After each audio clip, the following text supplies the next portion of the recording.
Hey, hello, you're stuck in traffic with Wolf Gorlick, actually at CodeMash, not in traffic, but bear with me. Couple minute riff on IT and IT security.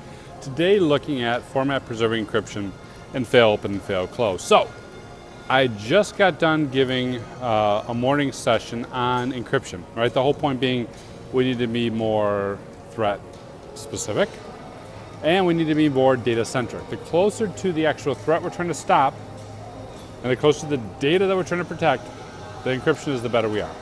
And then I was talking a little bit about format preserving encryption, and of course, as I usually do, I open it up for some questions. One guy hit me with a very interesting question. That's what I want to cover today. He says, look, how do you know if you get a stack of credit cards, format preserved encrypted, whether or not it's a real credit card encrypted or if it's an unencrypted credit card? It's a very good question. And that gets to the idea of fail open and fail close. When your controls break, there's really two modes that you can have. You can fail closed, so in other words, my IPS isn't working right. I'm going to close off that IP address and not let any traffic in. Or you can fail open. My WAF is having issues, so what I'm going to do is I'm going to allow traffic into the web in an unsecure environment for the purpose of availability. This is really a fail open scenario, but a fail open scenario with no detection, because the control, we're going to encrypt everything in format preserving encryption, works, right? It works row 1, row 2, row 3, row 4, whatever. Now you've got some process in the application or some process in the background that has failed. It didn't encrypt.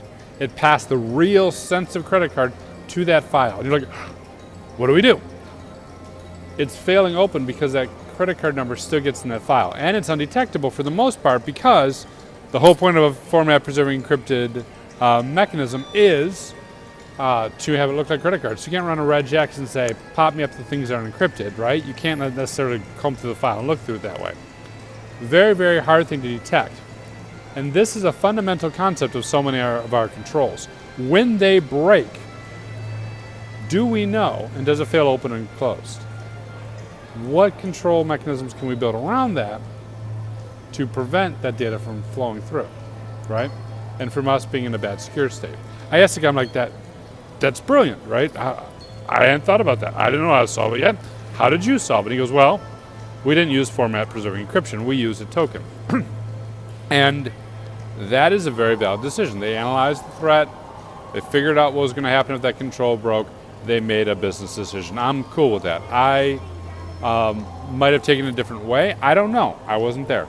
But the point is, they took the time to look through it. And so oftentimes when we implement our controls, we don't, right? We're just like, put in an IPS, put in a WAF, put in format preserving encryption.